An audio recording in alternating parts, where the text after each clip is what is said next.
Здравствуйте. Мы находимся в гостях у Павла Левоновича Казаряна, доктора исторических наук, профессора, академика Российской академии естественных наук, члена Русского географического общества и главного научного сотрудника Северо-Восточного федерального университета. Павел Левонович, здравствуйте. Здравствуйте. Павел Левонович, ожидали ли вы такой бурной реакции на ваше интервью в газете «Наше время»? Статья называется «Казарян о мифах об истине и якутах». То есть, что после этого интервью будет такой резонанс и такая реакция, что даже депутаты будут собирать общественность для того, чтобы сжечь в балагане ваши книги. Во-первых, давайте поясним, о какой общественности речь идет. Общественность города Якутска, общественность Республики Якутия или, как вы сказали, балаганная общественность. Поэтому, чтобы было понятно, давайте, может быть, введем новые понятия, новое слово. Значит, это состоялось в балагане. Угу. Будем, чтобы не путаться с общественностью города Якутска, с общественностью республики, называть эту часть общественности балаганная общественность. А что касается реакции, то я знаю, что даже Общественная палата прореагировала и сказала, что ребята, мы в цивилизованном обществе, давайте цивилизованно решать вопросы. Если есть какие-то разногласия, то давайте говорить, а не обвинять и не делать каких-то резких движений. То есть Общественная палата также прореагировала на данную статью. То есть вопрос в том, ожидали ли вы такой реакции на ваши слова? Просто я сам читал эту статью, ничего криминального я там не увидел. Давайте поясним вот одно. Одно дело дать интервью, высказываться, другое дело, в каком виде данные интервью выходят в печати. По просьбе корреспондентши газеты «Наше время», когда она просилась на интервью, я спросил, по какой тематике. Дело в том, что никогда и ни в каких обстоятельствах, нравится или не нравится то или иное издание, я, как ученый, не отказываю ни одному средству массовой информации в подобных просьбах. Историк все-таки не политик, но тоже публичный человек.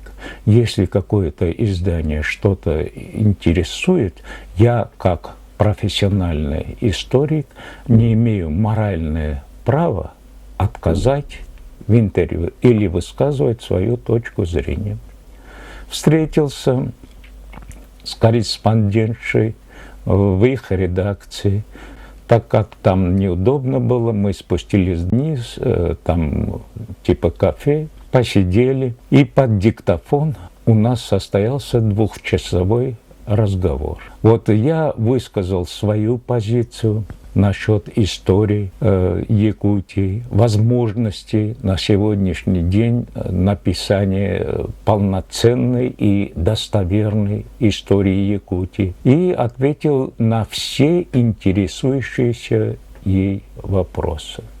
В каком виде вышло мой интервью, это уже подпись стоит корреспондентши, надо спросить ее.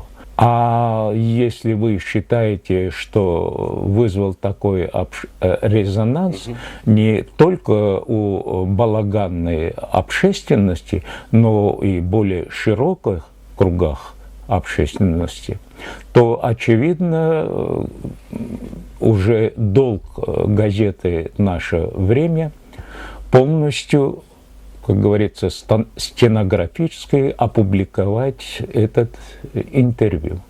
Что касается самого интервью, да, то мне кажется, здесь произошла такая реакция, что есть интервью, то есть ваш разговор. Да. Потом, это уже вторая степень, это есть само интервью, каким оно вышло.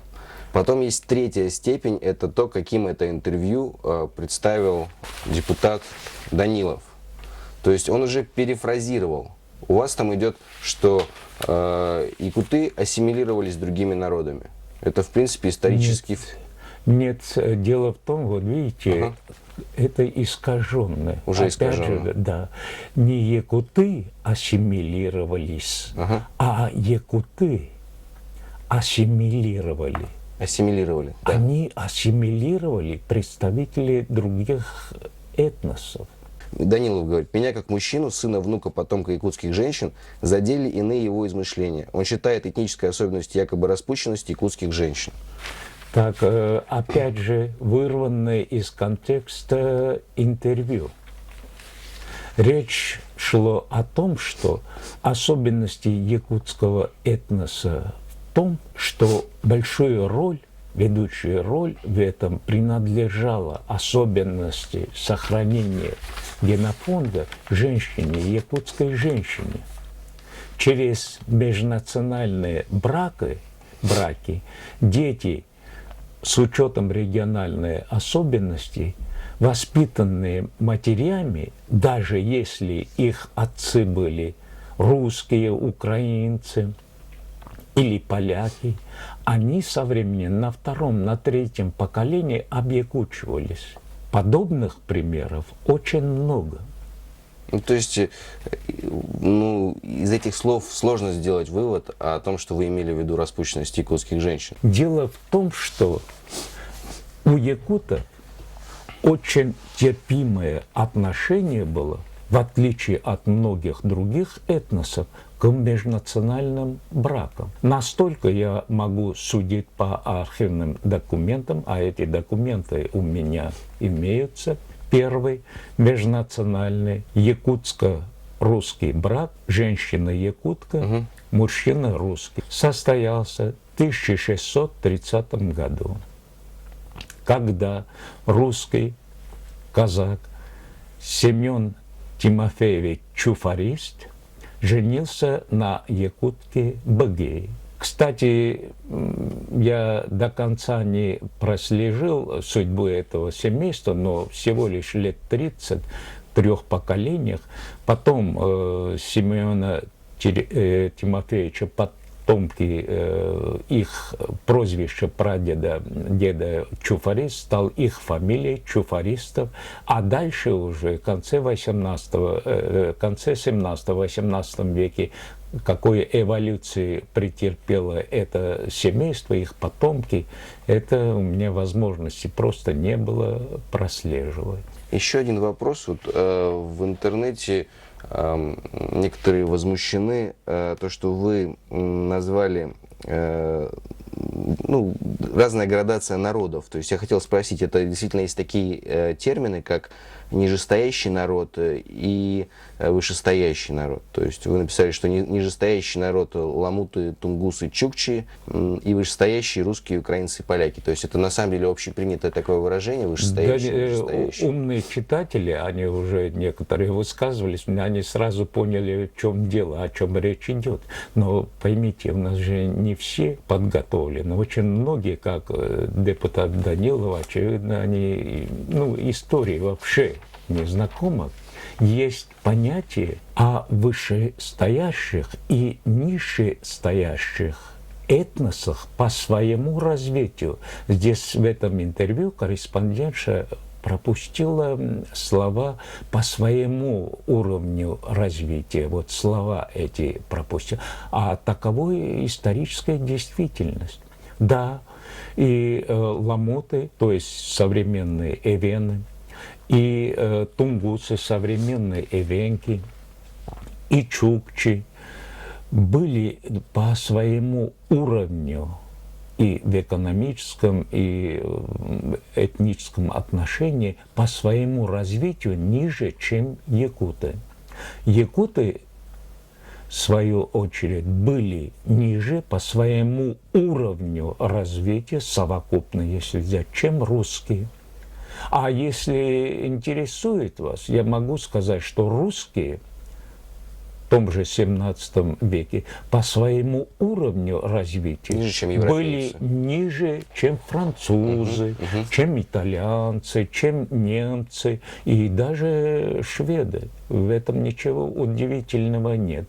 Если бы вот у определенного, у балаганной общественности хватало бы кругозор, они бы поняли, что даже в современном лексиконе есть понятие развитые страны, развивающиеся экономики, к числу которых, кстати, относится и Россия. Нам что, обижаться, что ли? И есть слаборазвитые, то есть третий мир. Никто на это не обижается. Это научное понятие. Вы знаете, вот экономическое. возвращаясь к балаганной общественности, писатель Семен Ермолаев. Извините, конечно, я вообще про статью даже не знал. Но если, как говорит Александр Джурович, так и написано, то это нонсенс. То есть не читал, но осуждаю. Любопытно для меня и, к большому сожалению, для меня осталось неясным, какую книгу они хотели сжечь. Да? Последняя моя монография, Никита Семенович Горохов, «Жизнь, дела, научное наследие», это посвящено первому ученому из якутов Никите Семеновичу Горохову. Эту книгу хотели сжечь? Я не пойму. Или, может быть, хотели сжечь Алётминскую политическую ссылку монограф? У меня более 20 книг. Какую книгу именно хотели? Где балаганная общественность видит так называемое оскорбление якутскому этносу. Отмечалось в Петербурге вслед за Якутском очень широко 165-летие первого ученого из якутов, первый этнический якут, избранный действительным членом Российского научного общества, Никита Семенович Горохов в 1879 году был избран действительным членом Императорского русского географического общества. Состоялась там в рамках Дней Якутии выставка, открылась в Русском географическом обществе, подготовленная силами Северо-Восточного федерального университета, которые посетили не только участники дней мероприятий, но и там состоялось 1 декабря большой ученый совет Всероссийского Русского географического общества. Я как якутянин, не просто как автор, даже как якутянин, я горд был, какие отзывы там слышал о Горохове. Об этом газеты писали? Так странно, я с командировки из Петербурга вернулся 12 января и спросил здесь, какие-то информации были о мероприятиях Горохова. Оказывается, нет. Оказывается, только одно издание Саха Ньюс 28 декабря разместила информацию, предоставленную постоянным представительством Республики Якутия в Санкт-Петербурге.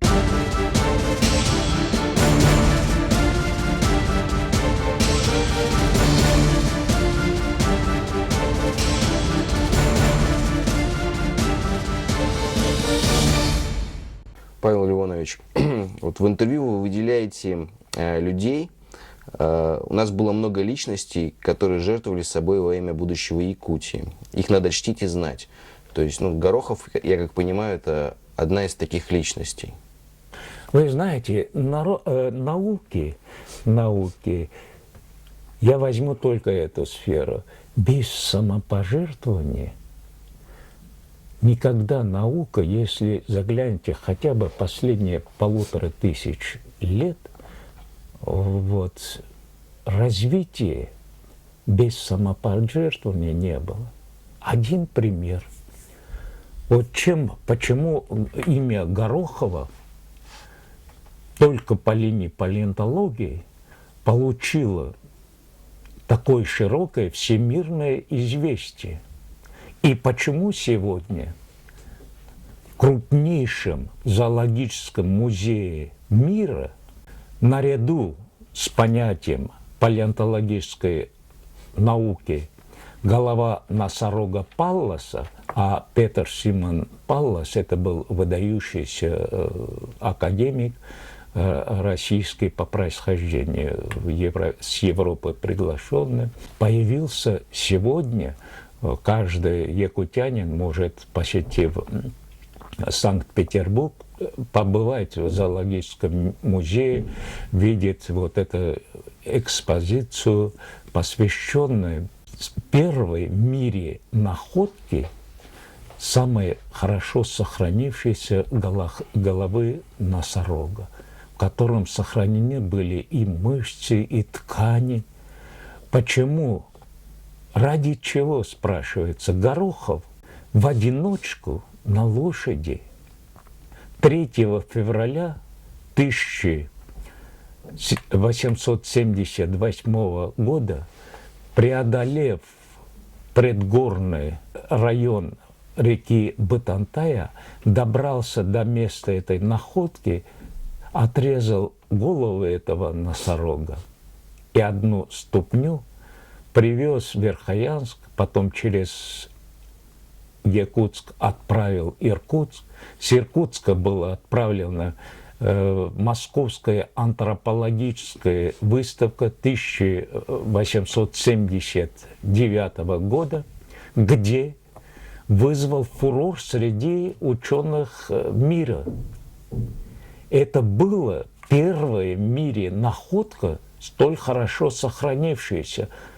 Вот откуда имя Горохова стало раньше известно, а сейчас палеонтологической науке наряду с головой носорога Палласа эта голова уже значится как голова носорога Горохова.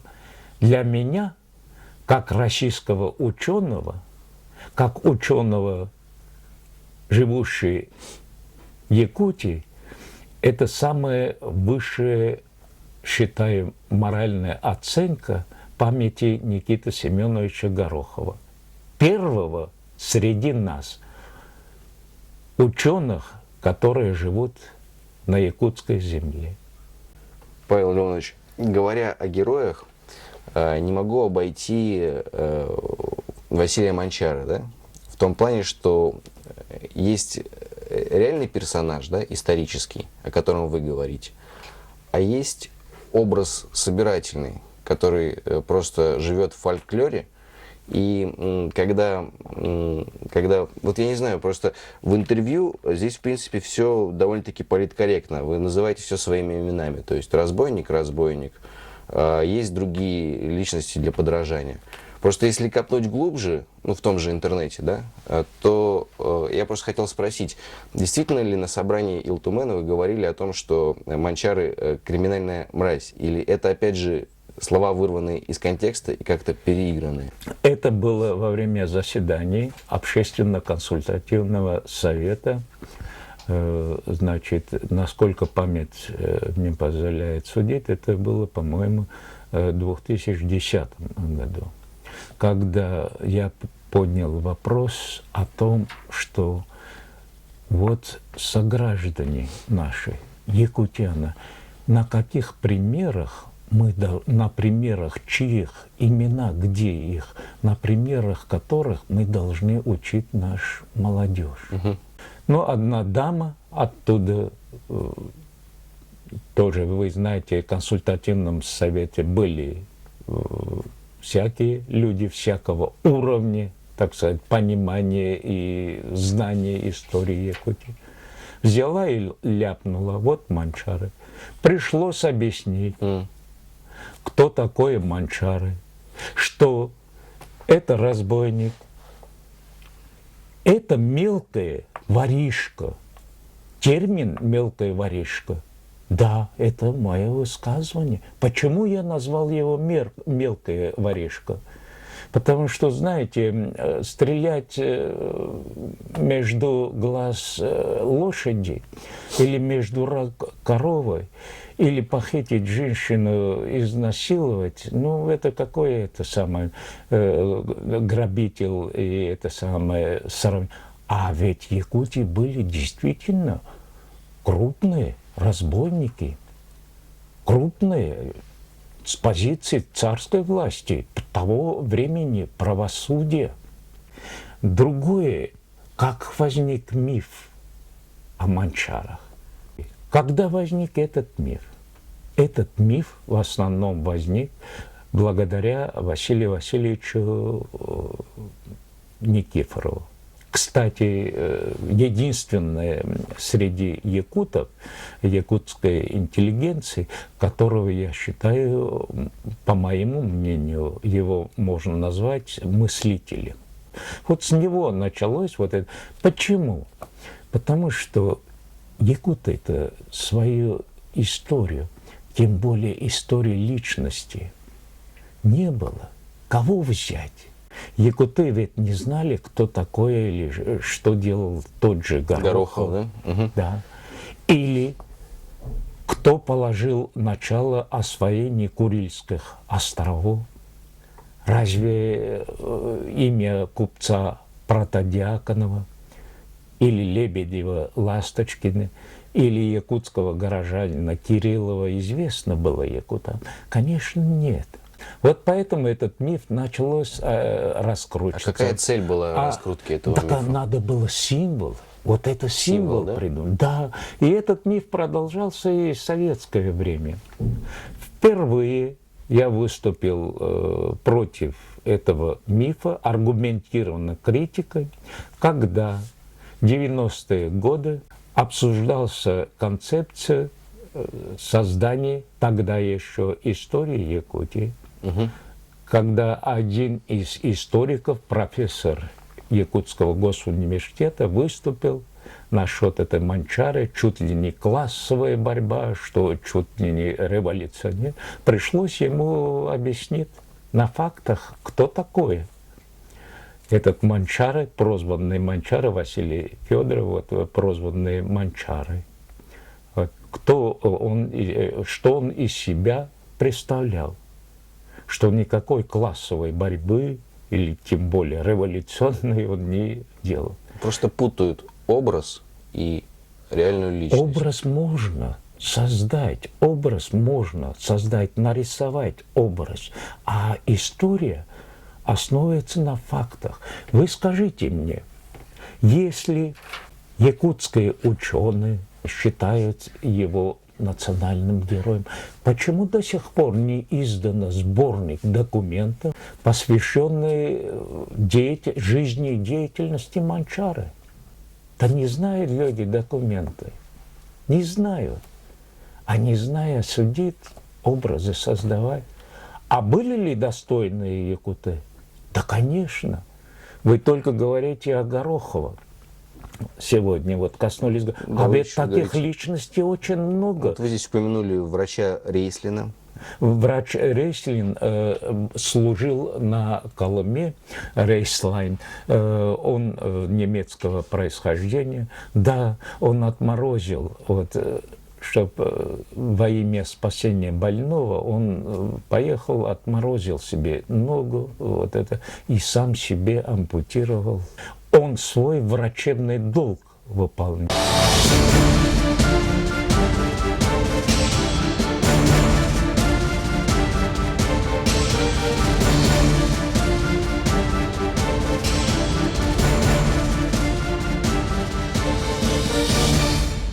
Сегодня мы общались с Павлом Леоновичем Казаряном. Мне кажется, прояснили многие вопросы, которые сейчас всплывают на форумах, в интернетах и просто в личном обсуждении. Потому что одно дело – это сухой текст, отредактированный журналистом, и другое дело – это личное общение, где человек непосредственно пояснил свою позицию и рассказал о том, что он думает на самом деле.